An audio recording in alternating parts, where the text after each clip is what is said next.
Jadi asas itu kami mengemukakan pendapat menyatakan dibolehkan. Maknanya Nabi cakap yang mana kajian membenarkan, alhamdulillah. Ijaz ilmi fil Quran wa sunnah nabawiyah. Kalau kita tengok badan tertinggi di dunia dalam agama, namanya Rabitah Al-Alamil Islami. Di bawah itulah terlantiknya namanya Majma' Fiqh Islami. Di bawah Majma' Fiqh Islami ini dia ada satu badan baru ditubuhkan, unik, namanya unit kajian berkenaan dengan Quran dan Sunnah dari segi saintifik. Dan antara yang menganggotainya ialah Syekh Abdul Majid, Dr. Abdul Majid Az-Zindani, seorang ulama di Yaman. Kajian dibuat menunjukkan betul apa yang Nabi cakap. Jadi dengan sebab itu kita kata, bila ikut sunnah Nabi, dia akan jadi sihat. Dia bukan jadi tak sihat.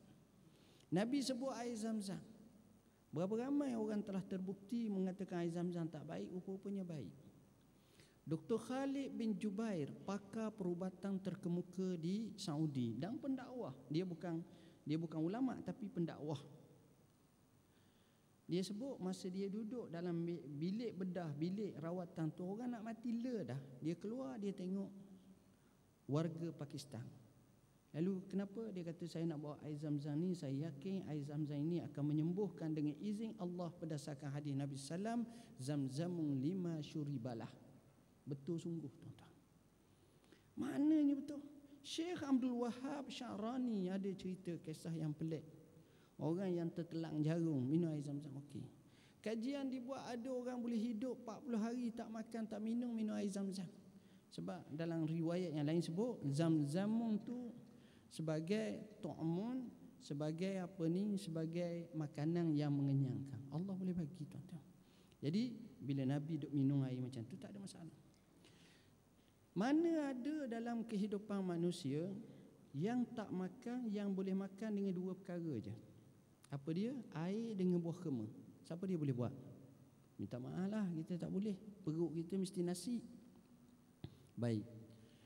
Aisyah meriwayatkan dalam hadis yang sahih yang diriwayatkan oleh Al-Bukhari, kata Aisyah, rumah kami pernah 2 bulan ke 3 bulan tak berasap. Sebab apa? Catering ke? Bukan.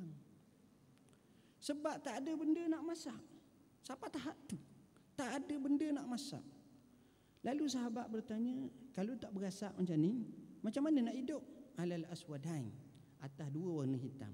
Kalimah aswad ni ada 2 makna. Aswad tu makna 2 warna hitam. Ni dipanggil ismun lil ghalabah.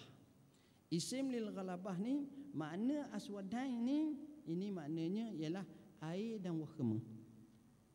Dia boleh hidup 3 bulan minum air sejuk, bukan air jenis air kita kata Bali apa, tak ada.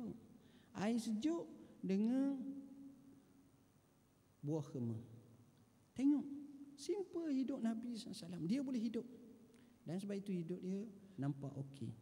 Nabi Allah SWT jaga dia. Sebab Nabi kadang-kadang dia tengok benda-benda yang mudah remeh. Kita, kesilapan kita kadang-kadang bab pemakanan ni, kita membujur lalu melintang patah.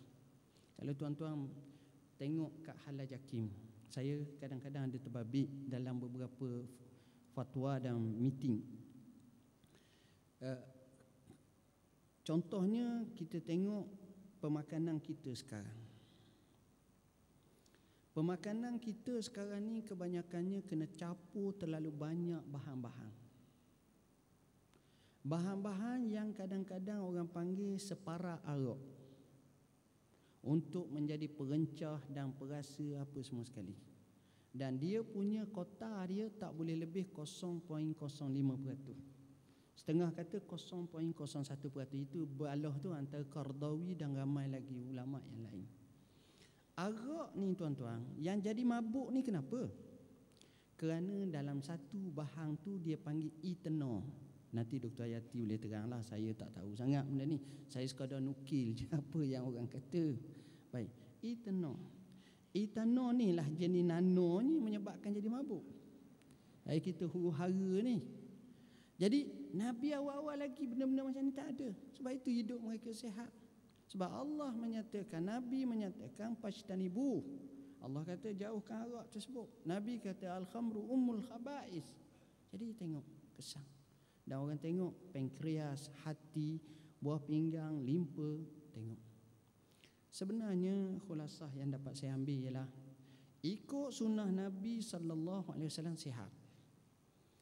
Tidak ikut sunnah Nabi, dia akan lemah. Tengok merokok, berapa banyak bala, 4,000 penyakit, 4,000 racun ada dalam sebatang rokok. Saya bentang beberapa kali bersama dengan pakar bahagian kesihatan rokok di Putrajaya. Cerita satu persatu, berat benar tuan-tuan. Tapi inilah yang jadi masalah. Jadi saya rasa apa yang saya diperuntukkan sudah memadai. InsyaAllah kita buka beberapa soalan. Wallahualam.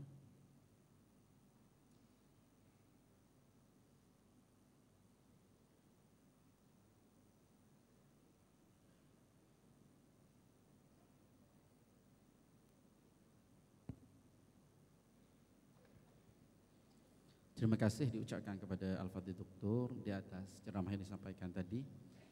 Seterusnya majlis akan membuka sesi soal jawab kerana selepas ini Al-Fadhil Doktor akan meninggalkan majlis ini. Jadi kita peruntukkan mungkin setengah jam kot untuk Al-Fadhil Doktor. Jadi saya menjemputlah mana-mana hadirin hadirat yang ingin mengajukan soalan kepada Al-Fadhil Doktor. Fatafadhalu mashkura.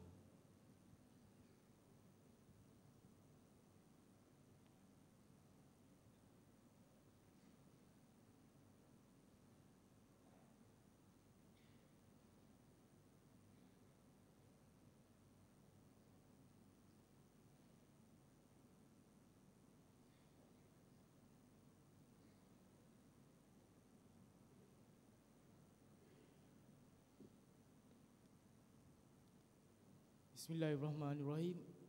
Assalamualaikum warahmatullahi wabarakatuh. Saya pelajar dari kos perekonomian.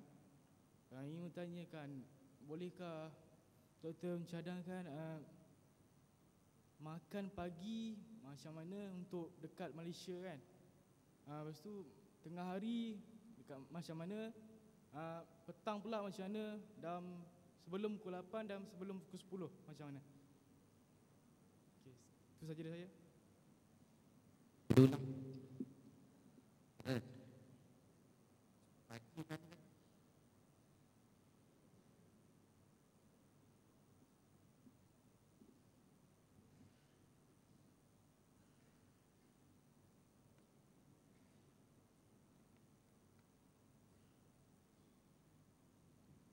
Assalamualaikum. Saya daripada Kolej Jururawat. Saya nak tanya, suplemen ni biasanya dia bagi tahu tak boleh minum kopi, tak minum teh. Maksudnya dia caffeine produk lah. Tapi daripada saya baca sikit-sikit tu kan, bahawa kopi tu Nabi Muhammad minum. Adakah fakta tu? Saya rasa macam confused lah. Tolong huraikan. Terima kasih.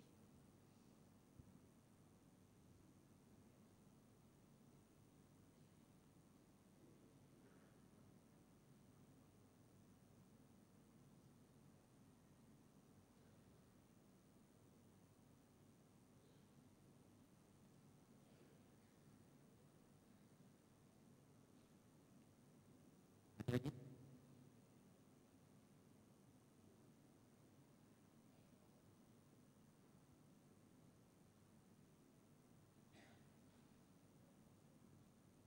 Bismillahirrahmanirrahim. Assalamualaikum warahmatullahi wabarakatuh.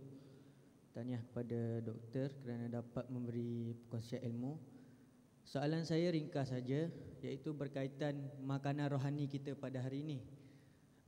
Dalam kajian yang saya lakukan, iaitu tentang penegahan dadah, yang mana orang yang menagih dadah ni memerlukan satu makanan yang mana yang disebut makanan rohani. Jadi kita pada hari ini kalau kita tengok daripada zikir pun kita kurang, daripada segi solat pun kita ada tinggal. Jadi pendapat doktor, macam mana untuk mengatasi masalah ini? Itu saja.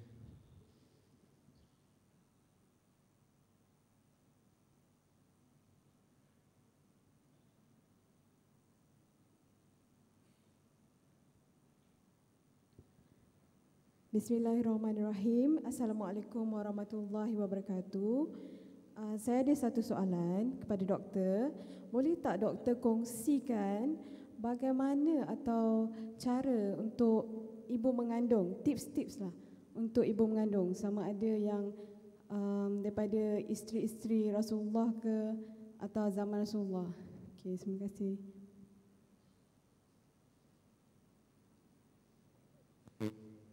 Kebetulan Fadil Doktor untuk jawab dulu. Assalamualaikum warahmatullahi wabarakatuh.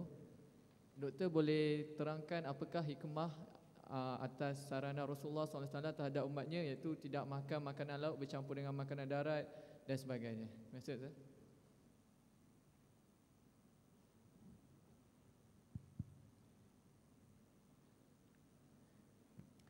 Bismillahirrahmanirrahim. Alhamdulillahirabbil wassalatu wassalamu ala asyrafil anbiya'i wal mursalin wa ala alihi wa sahbihi ajmain, amma ba'd. Terima kasih kerana respon yang baik. Jadi saya seronok banyak soalan, tapi jawab tak mesti banyak, pendek. Ini dia kaedah dia. Sebab orang yang cerdik dia tak jawab semua soalan. Jadi saya nak jadi orang cerdik, jadi tak jawab semua soalan. Jawab apa yang tahu saja.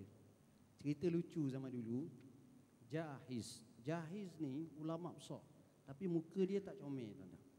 Bukan handsome, tapi dia antara secerdik manusia zaman dia.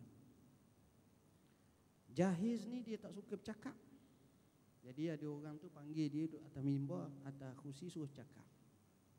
Seorang tu mereka pun tanya dia, bila dah dia terpaksa cakap, dia pun tanya, ni saya nak ceramah-ceramah ni, awak tahu tak lagi? Dia kata tahu. Jadi kalau tahu, wallahu alam, tahu cakap apa ni? Hari lain panggil pula, tanya tahu tak? Dia kata tak tahu. Kalau tak tahu macam mana saya nak cakap? Wallahu alam. Dua-dua. Akhir sekali, hak ni kata tahu, hak ni kata tak tahu. Dia kata hak tahu bagi tahu pada hak tak tahu. Wallahu alam. Tengok, hebat tuan-tuan orang zaman dulu. Dia memang badah tu tinggi orangnya. Baik, waktu saya cuba nak faham soalan sebab tak apa clear sangat. Waktu cara pemakanan, sebenarnya pepatah Arab menyebut satu kalimah ibarat yang baik menyatakan tidak baik makan 2 kali sehari dan tidak baik makan 2 hari sekali. La khaira fil akli marrataini wala khaira fil akli yaumaini. Maknanya tak baik makan 2 kali sehari dan tak baik makan 2 hari sekali. Maknanya sekali sehari. Kita tak boleh buat, tuan-tuan. Kita makan berapa kali sehari? Pergi kerja UMT, rumah minum teh dah.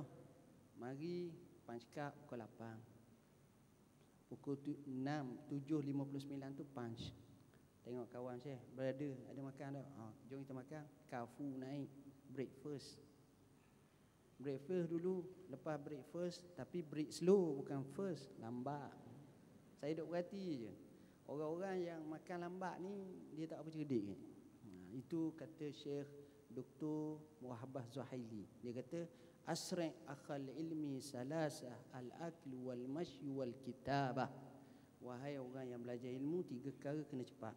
Makan, berjalan dan juga menulis. Baru hebat mereka ni. Jadi kita makan macam tu. Kita lunch, lepas tu makan petang. Lepas makan petang ada lagi makan malam, dinner. Lepas dinner ada lagi makan tengah malam, supper. Dia tak panggil sahur sebab sahur esok kena puasa. Dia tak mau puasa. Dia tukar nama. Jadi makan macam ini sebenarnya kurang sihat. Betul, memang kurang sihat. Sebab itu kalau kita baca nas hadis zaman dulu, pertamanya kita dapati bahawa mereka makan, betul. Biasanya kalau Arab sekarang ni 2 kali sehari ataupun 3 kali sehari. Itu Arab sekarang ni lah. Panggil futur. putu ni biasa roti dah ke apa ke. Tengah hari dia panggil ghadak, makan. Malam ni dia panggil asyak. Isyak waktu solat isyak, mai isyak, asyak ni makan. Makan asyak ni sebelum isyak. Sebab itu dia kata iza quddimal asya alal isya faqaddimil asya. Apabila dihidangkan makanan nak sembahyang isyak, kena makan dulu baru sembahyang. Sebab kalau hidang dulu, makan sembahyang dulu, hidang makanan ada, dia tak khusyuk. Dalilnya ni ramai-ramai ni. Saya kata kita malam ni kita nak sembahyang isyak tu. Ni macam di dewan ni kita buat. Tapi sebelum sembahyang tu kita order udang galuh 10 ekor sebekar. Lobster. Kita order pula jenis kambing panggang. Kemudian kita pun nak sembahyang. Tok Imam pula baca surah Yasin dan surah Sejadah. Panjang-panjang. Tengah sembahyang dengar anak-anak muda hak nak sembahyang tu, udang ni aku ambil dah ni, udang ni aku ambil dah. Khusyuk dah. Orang lagi sepak tu Imam. Bapa baca lambat kata dia. Tak khusyuk dah. Dia kata. Lepas tu hak seorang pula kata, habis dah udang. Ya, kata apa? Boleh khusyuk ke? Tak boleh. Nabi suruh tenang dulu. Biar hilang macam tu. Jadi waktu tu saya nampak macam malam ni dia tak makan. Mungkin dia awalkan sikit. Ada orang sebahagian amalan orang Cina, dia makan sebelum maghrib. Dan ini diikuti. Cuma ustaz-ustaz tak boleh. Sebab kalau ustaz-ustaz malam mengajar. Kalau hak jenis kaki ceramah tu siapa pukul 11, pukul 12 makan. Allah kuat sangat. Sebab tu ustaz ramai mati awal. Ustaz ramai mati awal. Sebab ni ada seorang profesor, dia cerita lucu. Tapi cerita ni jangan sebut dalam tak ada kitab lah. Cerita ahli syurga dengan ahli neraka. Dia buat MOU. Saya ceramah di UM baru minggu lepas di UM. Ada profesor ramai lah. Jadi masa makan tu mereka cerita kat saya. Ada seorang, saya sebut kenal namanya tapi tak apalah. Ahli syurga dengan ahli neraka ni saling nak menziarahi, maknanya dekat dengan apa nama ni? Dekat dengan sepadan masing-masing. Jadi mereka janji nak buat jambatan. Maka bila dah buat projek ni, persetujuan MOU ni, tengok-tengok ahli neraka telah tegak dah jambatan tu. Ahli syurga tak buat apa lagi. Bila datang pula fasa kedua, ahli neraka dekat nak sapa dah. Ahli syurga tak sapa apa-apa. Bila sudah projek, ahli neraka sapa dah projek, ahli neraka tak selesai-selesai lagi. Jadi itulah keadaannya. Tanya punya kenapa? Dia kata sebab ahli neraka ni ramai kontraktor masuk. Ahli syurga ni ustaz-ustaz. Jadi ustaz dah pandai projek, jadi tu dah payah. Allah Akbar, payah. Dalam makna dia. Kalau faham lah, tak faham senyap aja dia. Wadah je. Baik, tuan-tuan, suplemen apa? Ya. Dia sebenarnya dalam bab ni kita tak boleh nak kata boleh tak boleh. Saya ingat arwah tok saya suka sangat kopi. Sejak daripada tua, kecil sampai ketua, tak kopi, benda lain tak mahu. Dia sejarah pemakanan ni pertama dia ikut budaya. Dia budaya pun penting. Macam orang Arab, kadang-kadang kita tengok dia makan manisan tu, halawiyat tu, ya Allah manisnya. Tapi dia kerja kuat. Jadi peluh tu banyak, jadi gagah dia. Tapi kita ni jenis kerja tak, semua duduk dalam dewan ni boleh tidur, susah. Jadi macam mana? Ini masalah kita. Jadi bab macam teh ni sebenarnya orang Arab ni memang daripada dulu lagi minat teh. Kalau sejarah teh ni kalau kita tengok walaupun datang daripada China asalnya, tapi kalau kita cuba tekuni sejarah memang orang Arab ni dia telah kenal teh ni lama dah. Lama. Cuma lama tu kalau kita baca nas hadis memang tak ada syai dalam nas hadis. Dan kalimah gahwah pun tak ada, Milo tak ada, Nestle tak ada. Yang adanya air ada, air ada, air mawar ada, air zam-zam ada. Maknanya selepas dijajah ni, maksudnya pembukaan kota-kota baru mereka kenal. Termasuklah berah. Berah ni nasi ni orang Arab, saya tanya kawan-kawan Arab, dia kata Arab makan berah tapi sekali sehari ya, tengah hari biasanya. Arab ni mula kenal berah bila? Sejak daripada jatuhnya kerajaan Parsi zaman Saidina Umar ibn Al-Khattab. Dan sepadang hujung sana ada tanah berah. Jadi hak tu mula dia buat mari. Sebab itu dalam hadis tak sebut bab berah. Dia akan sebut tentang gandum, macam kita kata zakatul fitri sa'an min tamrin au sya'irin au burrin. Dia tak kata aruzin. Ruz tak ada. Baik. Jadi tentang kefi ni boleh tanya doktor lah, nanti dia akan terangkan satu persatu. Kemudian penagih dadah, makanan rohani macam mana? Memang betul tuan-tuan, kesannya cukup besar makanan rohani. Dalilnya dalam kitab Lataiful Ma'arif ada menyebut, Ibn Rajab Al-Hambali menceritakan orang yang tegar mabuk, edik berkenaan dengan khamar, dadah sebahagian daripada khamar lah, cuma dia lebih pure lagi. Jadi bila dengar sahaja panggilan Ramadan besok, dia buang semua dan dia boleh kembali bertaubat pada Tuhan. Akhirnya dia jadi insan rabbani saleh. Sahabat Nabi mengikut nas bila turun ayat Arab turun 3 kali. Yang pertama, jangan minum ketika mana sedang nak semayang. Wala taqrabus salah wa antum sukara. Maknanya tengah mabuk jangan semayang. Masa tu tak boleh nak semayang, jangan minum dulu.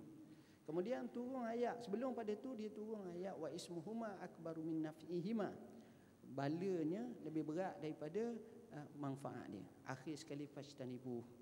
Allah tutup dengan kata fahal antum muntahun. Maka kata Sayyidina Umar ibn Khattab, intahaina. Mengikut riwayat, masa tu bila turun ayat ini, sahabat-sahabat ni terus pergi pecah botol arak, payang arak, curah atas seluruh jalan tepi rumah Madinah. Tak kira dah 15 riyal ke, 40 dinar ke, 80 dirham ke. Dia tak kata pas pun dulu ya Rasulullah, biar habis dulu bajet ni barulah kita start semua sekali, tak. Jadi maknanya boleh. Saya pernah pergi ziarah di Kedah. Bila pergi di satu tempat tu, di mana terapi orang minum arak, orang isap dadah ni ialah bebas. Dia tak ikat, sebab manusia bila kena kurung, dia akan cuba nak keluar daripada kurungan. Jadi bila bebas, maka dia ajar dengan zikir, dengan semayang, dan ramai yang pulih macam tu. Dan ini terbukti. Artinya pendekatan mana-mana pun agama. Pendekatan mana-mana. Sebab itu kalau boleh di masjid, di penjara tu kena tahu agama. Tuan-tuan rajin masuk penjara. Kalau tuan-tuan, saya tengok penjara ni kesilapan yang paling besar, mereka jahil agama. Ada yang tak tahu kunut tak tahu, tak apa lagi sebab sunat abad. Mandi junub tak tahu. Mendapa ustaz mandi junub? Ada burung ke seekor mandi, dia tak tahu kala. Jahil tukirnya. Jahil lagi, tukir lagi. Faham tak mana? Dua tu. Jadi siapa tahap tu? Jadi bila tahap tu, macam mana kita kata nak ajar hak tinggi-tinggi? Asas tak tahu. 90% yang duduk tak tahu mayang. Yang huha-huha. Jadi masa tu rohani patut masuk. Masalah ni patut kena beri penekanan, sebab ini aset. Sekarang ni alhamdulillah satu buku saya terbaru saya karang hafazan Quran. Kajian dibuat, ramai orang penjara boleh hafal Quran. Di Malaysia ni telah ada di Seremban, penjara Seremban yang hafaz Quran. Maknanya apabila disusun atur cara yang baik, mereka boleh kembali ke pangkal jalan. Dan di penjara Arab Saudi terlalu banyak. Saya tengok Syekh tasmek dia dan dia boleh ingat dengan baik. Dan ini tak pelik, apabila sentuhan hati dibagi, orang ni akan jadi baik. Tapi apa kata Ketua Polis Kuala Lumpur dalam 3 bulan lepas, kenyataan dia buat bahawa orang banduan bila keluar daripada penjara, hampir 90% kembali pada tabiat asal. Maknanya ada kesan tak? Yang ini kita kena fikir. Kita nak biar kesan. Kita nak 100 keluar, 10 orang je kalau nak kembali pada tabiat asal. 90 lagi jadi orang dah. Ini kita nak pendekatan ini yang disebut oleh Syekh Abdul Qadir Udah dalam kitabnya At-Tashri' Al-Jina'i fil Islam, bagaimana cara terapi Islam menyelesaikan masalah. Kemudian soalan seterusnya, macam mana tip bagi ibu mengandung isteri Rasulullah SAW? Isteri Rasulullah yang mengandung 2 orang je. Yang pertama Khadijah radhiyallahu anha seramai 6 orang anak. Kemudian yang kedua iaitu Maria Al-Qibtiyah, iaitu Ibrahim. Jadi itu Baitun Nabawi. Berkenaan dengan cara ibu mengandung ni, sebenarnya kesannya cukup besar. Biasanya dia ajar supaya mereka ni pertama jaga makanan yang halal, kedua taat kepada Tuhan. Sebab anak ni dalam riwayat masyhur Nabi sebut fa innal irqa dassas. Anak ni dia pengaruh, dia akan ikut keluarga dia. Kalau keluarga jenis tak betul, jadi tak betul. Ada satu kajian moden dibuat. Seorang ibu mengandung, tadi saya cerita tak habis. Seorang ibu mengandung, apa yang dia suka? Dia suka dengar lagu. Dengar lagu. Tuan-tuan, saya ada sahabat-sahabat daripada yang rapat dengan artis. Saya tegas, ini banyak hal. Sebenarnya artis tak bahagia, tuan-tuan. Kita je dah nampak kata dia bahagia. Terkinja-kinja. Tak, ada. Hati pusing. Hati pusing. Kita boleh tidur sini, dia tak boleh tidur, tuan-tuan. Dengung je. Pusing hati. Ya. Itu realiti. Sebab bila orang jauh daripada agama, dia tak akan tenang. Ini hal. Boleh tu. Ini satu perkara yang kita kena sedar lah. Alhamdulillah kita seronok. Seorang ibu, kalau dia suka dengar lagu je, kemudian anak dia beranak, lahir anak, umur anak dia 3 tahun, 4 tahun katakan, dia bawa anak dia berjalan, bawa pergi pasar. Lepas tu lagu hak mak dia tu dengar di pasar tu, anak ni dia akan bikas cepat, dia akan terperasan. Maknanya aku pernah dengar lah dulu. Kat mana masa dia dah beruk kata dia. Walailah dulu. Sama juga dengan orang yang suka ngaji Quran. Mak ni suka ngaji Quran, anak ni akan dengar. Bila orang ngaji Quran, dia rasa lain. Anak ni. Sebab itu dalam 2 minggu lepas, satu kenyataan dibuat di satu negeri di Afrika, seorang wanita, anak dia umur 3 tahun, perempuan, hafaz Quran. Mana ada tuan-tuan? 3 tahun. Waktu baru sejuk perut mak. Ni menang Akademi Fantasia, sejuk perut mak. Mana boleh? Ini dia. 3 tahun hafaz Quran. Allah jadi. Ini orang-orang yang hebat, tuan-tuan. Jadi cara ibu antaranya saya nampak taat pada Tuhan. Bila taat, anak akan taat. Sebab itu orang-orang soleh zaman dahulu, dia cakap dengan anak dia, dia kata, wahai anak-anakku, Abah ni buat baik kat engkau ni, anak-anak semua ni, sebelum kau lahir lagi. Kejut anak-anak ni. Oh, terror Abah. Buat baik kepada saya, kami ni sebelum saya lahir lagi. Betul, kata dia. Macam mana Abah? Kata Abah, Abah pilih mak yang baik untuk kamu. Itu kesan. Bila mak yang baik, otak dia nak buat baik. Bila nak buat baik, bukan masa hidup saja Tuhan tolong, masa mati pun Tuhan tolong. Kalau mak yang baik, masa mati pun Tuhan tolong. Satu kisah zaman Sayyidina Umar. Cerita benar. Zaman Sayyidina Umar, masa itu Sayyidina Umar jadi khalifah. Sayyidina Umar menjadi khalifah tahun 13 Hijrah, berakhir pada tahun 23 Hijrah. Satu hari itu Sayyidina Umar tengok 2 orang gelap, hitam. 2 orang lelaki gelap. Bahasa Arab kalau hitam ni, dia ibarat kal ghurab, seperti gagak.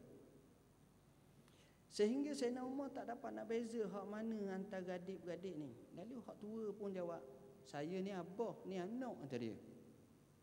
Dia bagi tahu kat Sayyidina Umar. Lalu dia kata, wahai Amirul Mukminin, saya dengan dia ni ada satu cerita yang istimewa, pelik. Sayyidina Umar kata, Sayyidina Umar bila dengar cerita pelik, Sayyidina Umar pergi duduk. Dia suka dengar perkara pelik. Duduk. Macam mana cerita tu?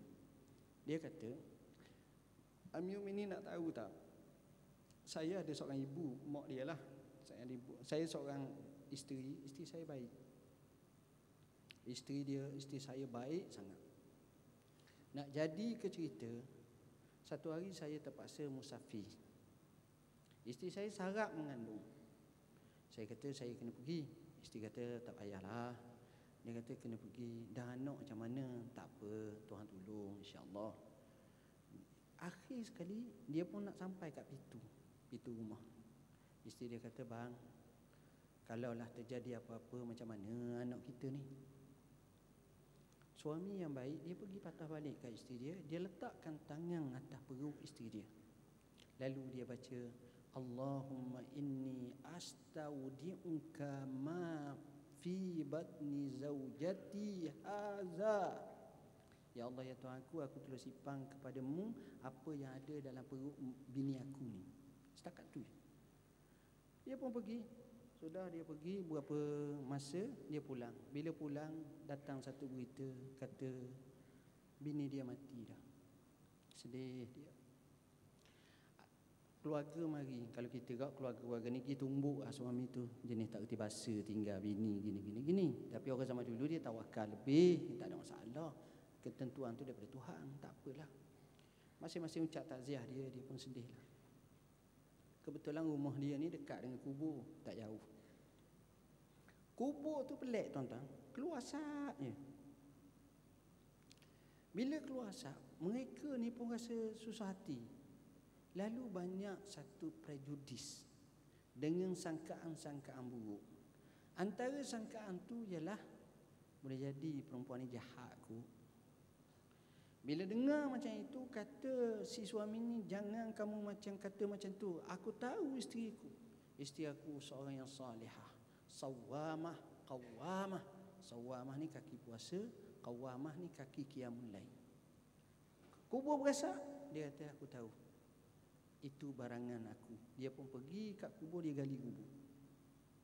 Bila dia gali kubur, dia tengok ibu tu macam duduk dalam keadaan tercangkung ke apa. Dia celah kaki ibu ni anak ni hak besar ni.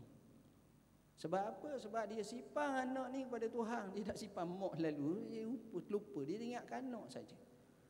Sayyidina Umar mengiling panjang kuasa Tuhan. Sebab itu kita bila kita nak musafir, kita ada doa, Allahumma antal khalifatu fil ahli wal mali. Kita doa, Allahumma hawwin alaina fi safarina hadza watwi anna budahu sebagainya.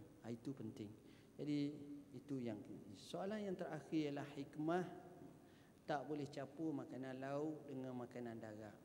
Sebab laut dengan darat ni jauh, jadi nak campur payah. Baik. Saya tak temu nas macam tu. Sebab kalau di hotel campur tuan-tuan, macam-macam di hotel. Siapa dia pun nak pergi makan hotel 5 star, 6 star pun memang campur. Dan kalau kita baca bab pemakanan ni, memang kalau kita tengok Nabi SAW dia duduk di tempat yang jauh daripada ikan. Jadi makanannya lebih kepada kambing, kepada unta, itu dia. Sebab itu dalam riwayat-riwayat sebut dak ni Nabi tak makan. Nabi kata innahu laisa bi ardi qaumina. Tapi Nabi makan benda-benda macam tu. Comanya bila sahabat tanya tentang satu hadis yang panjang, hadis awal berkenaan dengan taharah. Sahabat kata, ya Rasulullah, inna narkabul bahra fanahmilu ma'ana al-qalila minal ma' afan iza tawadda'na atashna afanatawadda'u min ma'il bahri. Jawab Nabi, apa dia? Huwa tahuru ma'uhu al-hillu maitatuh. Jadi kalimah al-hillu maitatuh tu kembali pada menatang laut yang mati itu ikan. Dan ini diperkuatkan lagi dengan hadis lain. Nabi sallallahu alaihi wasallam bersabda, uhillat lana maitatani wa damani fa ammal maitatani fasamaku wal jarad. Iaitu dihalalkan pada kita dua bangkai. Bangkai yang pertama namanya ikan. Ikan ni boleh makan. Cuma Nawawi rahimahullah dan sebahagian ulama mengatakan kalau ikan tu besar, payah mati, boleh sembelih ikan tu. Bukan wajib sembelih, boleh sembelih. Macam kita dapat paus seekor, payah nak mati, melih dulu ikan paus tu. Tapi jangan dekat muka dia, kan ngak kita mati kitanya. Jauh sikitlah. Baik. Yang kedua, jarak. Jarak ini maknanya belalang. dan ini disebut oleh ulama kecuali daripada Andalusia yang dikatakan ada penyakit. Hak tu. Hak lain boleh. Berdasarkan hadis yang lain, riwayat Ashabus Sunan, sahabat Nabi pernah 7 tahun makan belalang dalam musafir. Baik. Jadi hak kata bercampur makan lauk, makan darat, saya rasa ini petua bukan fatwa. Petua orang-orang zaman dahulu yang mengatakan macam tu. Artinya makan sejenis sahaja. Tetapi dari segi nas tu kita beriman dengan zahir nas, al-halalu bayyinun wal haramu bayyinun. Dan dikatakan Abdullah ibn Umar pernah merasa cita-cita nak makan ikan. Dia maknanya ikan zaman tu memang payahlah sebab bentuk geografi yang jauh. Sebab itu masalah bab makanan ni yang saya nampak yang paling pentingnya makanan tu baru, makanan tu bersih, makanan tu membawa kepada vitamin dan sebagainya. InsyaAllah doktor kita yang kedua akan syarah lebih panjang lagi. Saya rasa sekadar itulah dulu. Aku qauli hadza wa astaghfirullahalazim li wa lakum, dan saya mohon maaf bahasa yang saya gunakan mungkin kasar dan tak sesuai. Wassalamualaikum warahmatullahi wabarakatuh. Terima kasih kepada Al-Fadhil Doktor di atas jawapan yang diberikan tadi. Dan majlis merakakan jutaan terima kasih kepada Al-Fadhil Doktor di atas pencerahan dan perkongsian ilmu dengan kita semua. Seterusnya dengan ini kita akan menjemput penceramah kedua kita untuk slot yang kedua kita, iaitu Dayat Rasulullah sallallahu alaihi wasallam, penyelesaian kepada masalah kesihatan.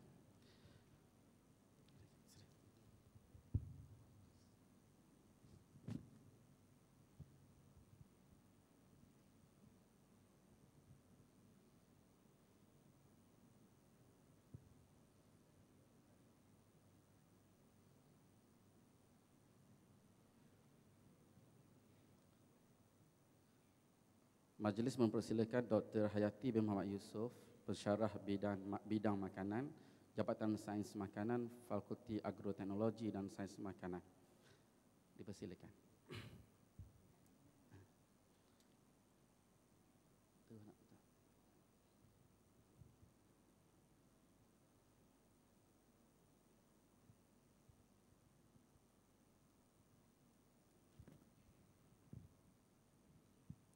Bismillahirrahmanirrahim.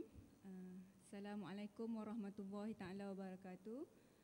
Yang berusaha Dr. Syafiee sebagai moderator, para pensyarah, staf UMT, para pelajar yang saya hormati sekalian. Okay, jadi saya akan menyambung pada bahagian yang kedua, iaitu yang berkaitan dengan diet Rasulullah, penyelesaian kepada semua penyakit. Okay, dari segi teorinya kalau kita katakan sebelum kita pergi jauh, saya pun adalah panel yang kedua, iaitu pada jam yang kedua ni kalau nak ikut dari segi kita katakan sainsnya, glukos pun dah semakin kurang. Jadi nak bagi attention tu pun saya rasa bukanlah sesuatu yang mudah, dan dalam masa yang sama saya bukanlah seorang yang hebat seperti Dr. Zulkifli, orang tak kenal pun. Tapi saya akan cuba ringkaskan dan kalau boleh sebenarnya memang saya tidak berhasrat pun untuk bercakap panjang, kerana saya rasa saya lebih suka kepada sesi soal jawab.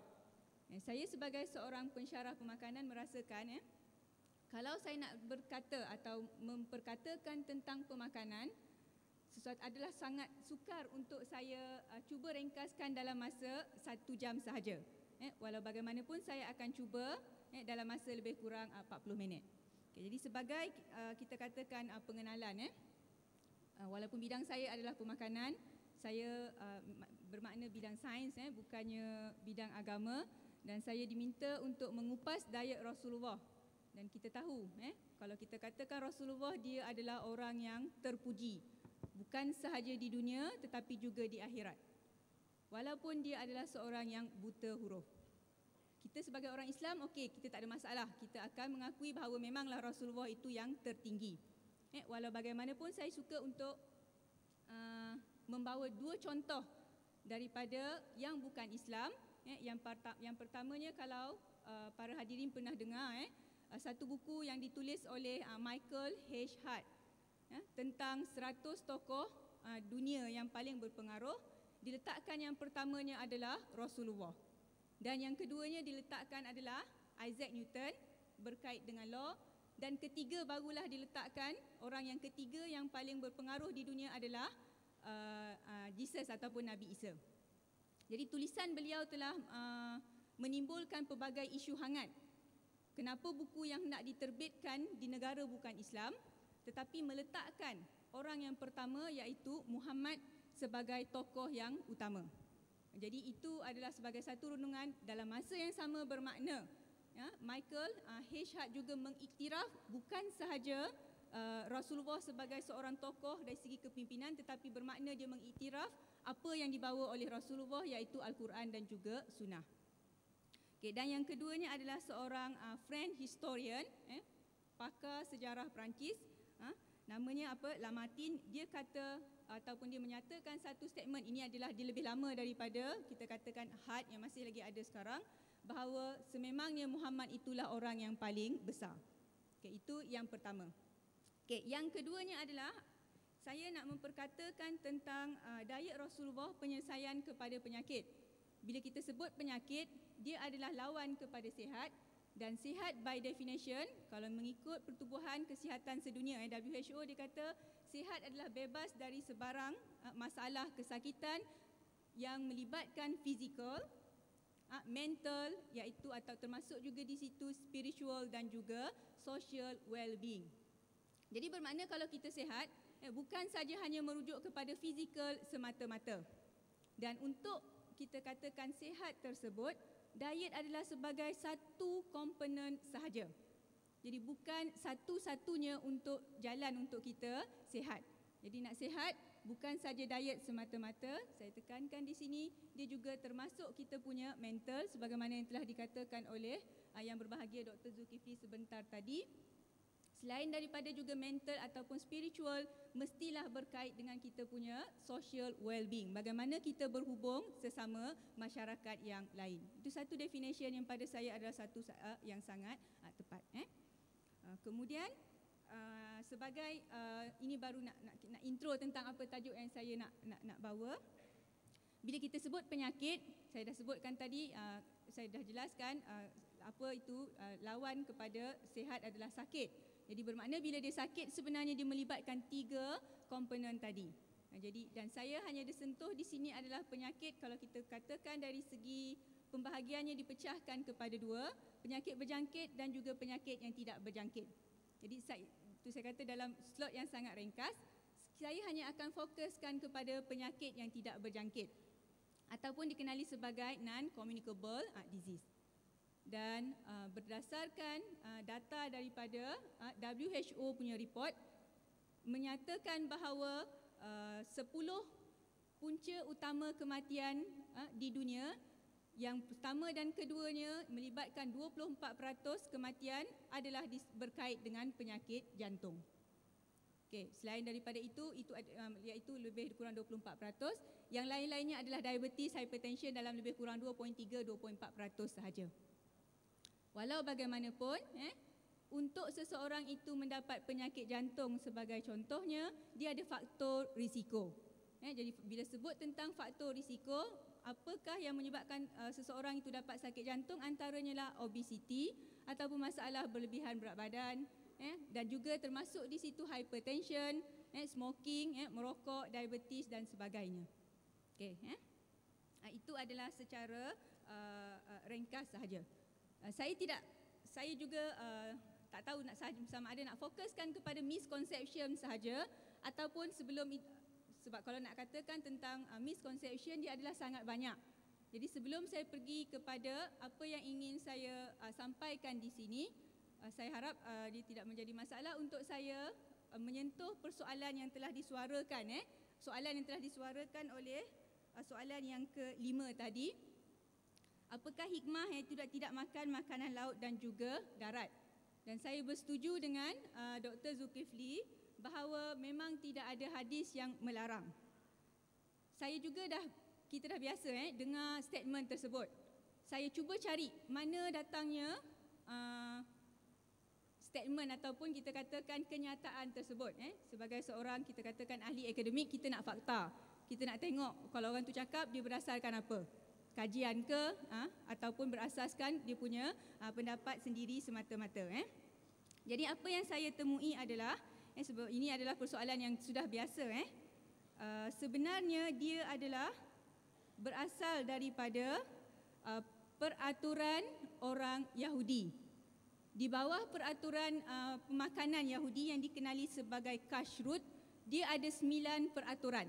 Dan peraturan yang keenamnya adalah dia tidak boleh makan makanan seperti dia tak boleh nak campur daging, dia tak boleh campur daging dengan ikan, tak boleh campur daging dengan telur, buah dan juga grain. Dia ada, itu adalah tertulis dalam peraturan kita katakan Jewish punya law. Jadi sukalah saya menyebut di sini sebab saya dapati banyak yang menyebut ataupun disentuh di kebanyakan blog yang berada di internet yang kata Nabi sebut. Saya puas cari hadis, saya korek lah walaupun saya bukan ahlinya sebab bila disebut hadis kita kata mana hadisnya. Saya cubalah cari beberapa, saya tak jumpa. In the end inilah yang boleh saya kongsikan bersama. Jadi banyak amalan kita yang kadang-kadang kita sandarkan kepada hadis ataupun kadang-kadang kita sandarkan kepada sunnah ataupun sains, tapi sebenarnya tidak ada. Dan saya sebutkan lagi tadi ada juga yang lain yang dikatakan tak boleh, misalnya kalau katakanlah kita makan anak kambing contohnya, tak boleh kita nak masak anak kambing tu dalam susu ibunya. Itu juga adalah daripada sumbernya adalah daripada Exodus 23:19 dan juga Deuteronomy, iaitu kitab-kitab yang lama. Kita katakan kalau walaupun kitab Injil lama, tetapi dari segi sejarahnya orang Yahudi pun dia merujuk kepada kitab yang lama. Jadi itu dari segi misconception tentang makan campur dan sebagainya, sebelum saya pergi lebih detail. Yang keduanya tentang juga sedikit misconception sebelum saya pergi kepada panduan diet. Selalu kita dengar, malah saya sendiri pun dengar, makan adalah sunnah. Memang sunnah, memang is a real sunnah. Kita tak questionkan bahawa kita makan dengan tangan, jari kita, itu adalah dikatakan sunnah sebab dikatakan apa? Dikaitkan dengan sains mengatakan bila kita makan dengan tangan, dia kata apa? Ada enzim. Biasa dengar? Ke tak pernah dengar?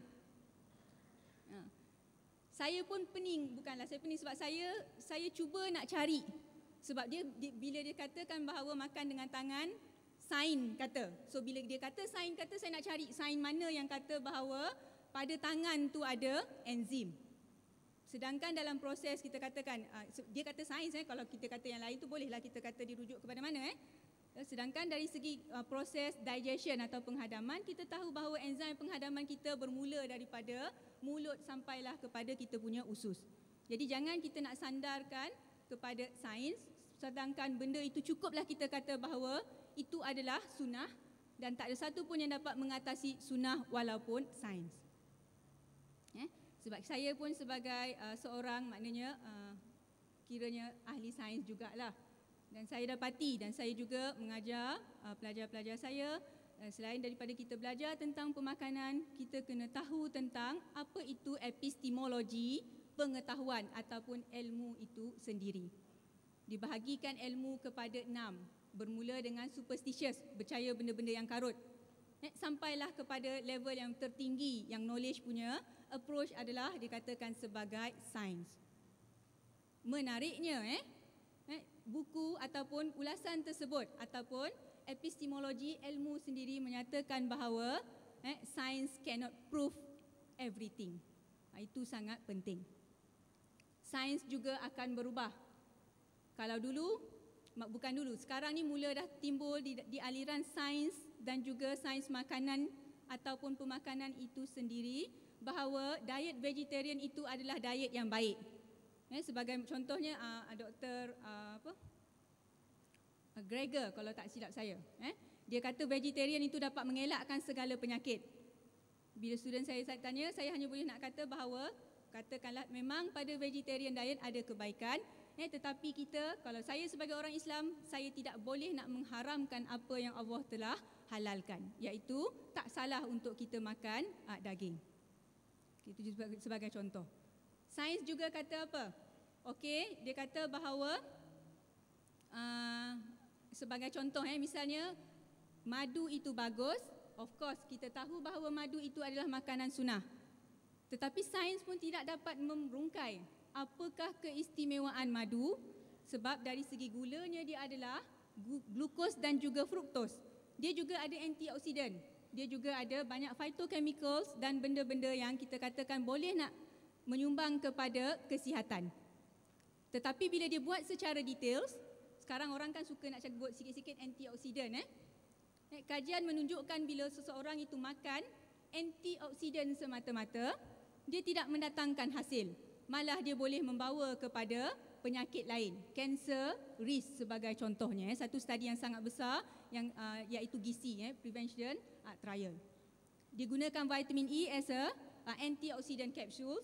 Dengan keadaan diketahui bahawa vitamin E sebagai antioksidan, dia bolehlah kalau kita kata nak prevent oxidation. CVD is a inflammatory disease juga. Ada berlaku oxidation, tetapi rupanya hasilnya adalah sebaliknya.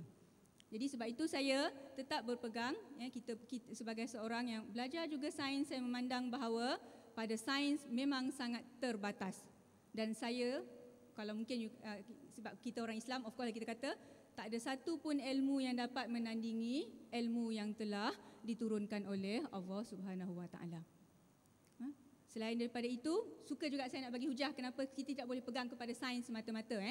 Ini berasaskan fakta ataupun filosofi, falsafah sains itu sendiri. Sains sebenarnya dia bergantung kepada authority. Siapa orang yang berautoriti akan influence apa dia punya finding. Sebab itulah kalau kita pernah dengar sejarah 1633 sebagai contohnya, Galileo, dia dihukum oleh dia punya church. Dia sesat sebab dia membawa pendapat yang berbeza dengan pendapat gereja. Selepas 300 tahun barulah, iaitu 1992, barulah orang kata sebenarnya Galileo itu betul. Tetapi autoriti yang berkuasa pada masa itu adalah gereja, mengatakan dia salah, maka jadilah dia salah. Jadi kita satu benda yang saya rasa satu pendekatan yang sangat menarik untuk kita melihat dan untuk saya kupaskan pemakanan, dan saya cuba kaitkan dengan Islam, walaupun saya bukanlah seorang yang pernah belajar kita katakan spesifik dalam degree mana-mana jurusan keagamaan dan sebagainya. Okey, kalau nak sebut tentang panduan pemakanan, sebab saya rasa teruslah saya pergi, sebab saya rasa saya, sebagaimana saya sebutkan tadi, saya suka apabila saya menerima soalan. Sebab saya tidak tahu apa yang orang lebih minat, berbanding dengan kalau saya nak cakap, saya boleh cakap apa benda yang saya nak cakap sebagai contohnya. Jadi yang pertama sekali, kalau kita nak sebutkan tentang panduan pemakanan yang sihat dan tidak lari daripada Islam, saya letakkan yang pertamanya adalah sarapan pagi. Sarapan pagi, walaupun saya bersetuju dan memang itu ada hadis yang sangat kuat bahawa Nabi kalau dia makan pagi, dia akan makan pada pagi esoknya. Kalau dia makan tengah hari, dia hanya akan makan pada tengah hari esoknya. Itu adalah betul. Kalau kita ikut sunnah, itulah yang sebenar-benarnya. Tapi dari segi hadis juga ada menyatakan bahawa kalau kita makan pada waktu fajar, maka pada fajar itu ada keberkatan. Ini merujuk kepada kalau kita bersahur. Selain daripada itu, saya nak emphasizekan dalam keadaan katakanlah yang kita nak ikut ini adalah diet yang normal, yang biasa kita ikut, cuma kita ubah sedikit-sedikit sahaja. Sebab saya rasa sangat suka, saya sendiri mengaku nak ikut diet Rasulullah. Sangat suka, bukan sampai tahapnya lagi, walaupun itulah diet yang paling sempurna. Saya sebutkan tadi sarapan pagi bermakna kita perlu sarapan.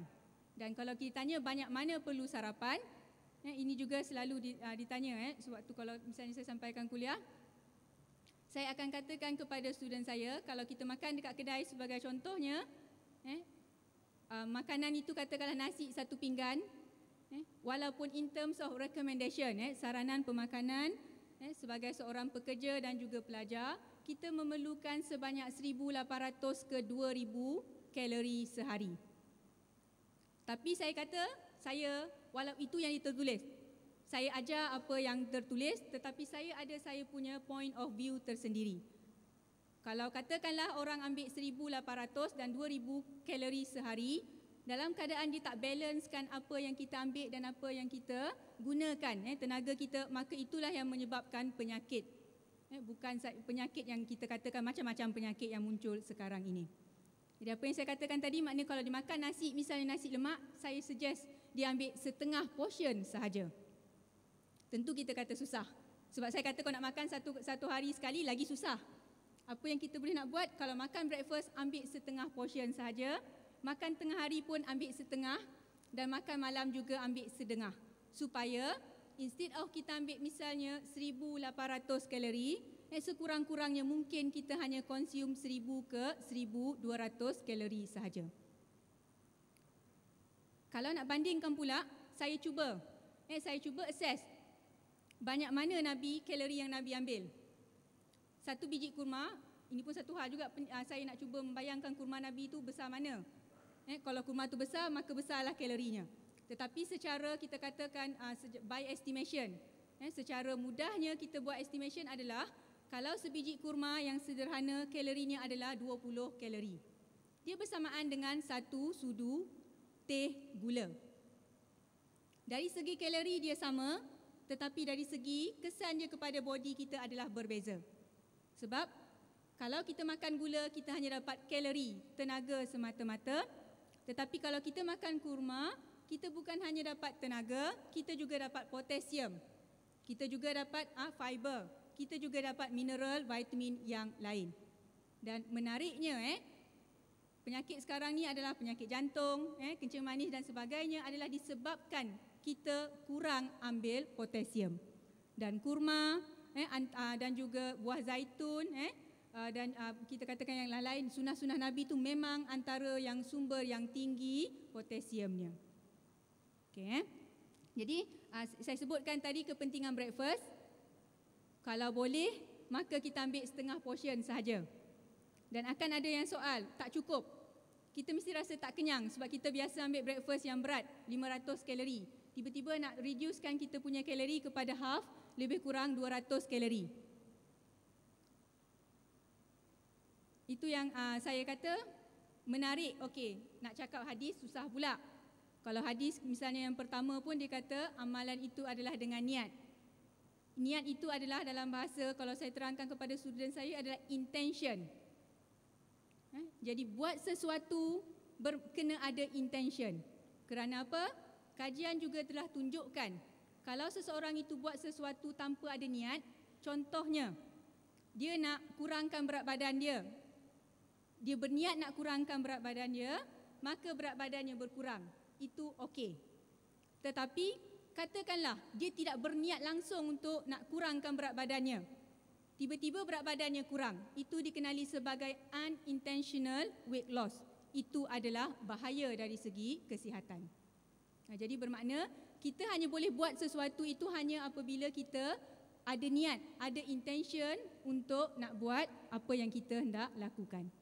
Jadi breakfast adalah satu hidangan yang sangat penting. Jangan tinggal.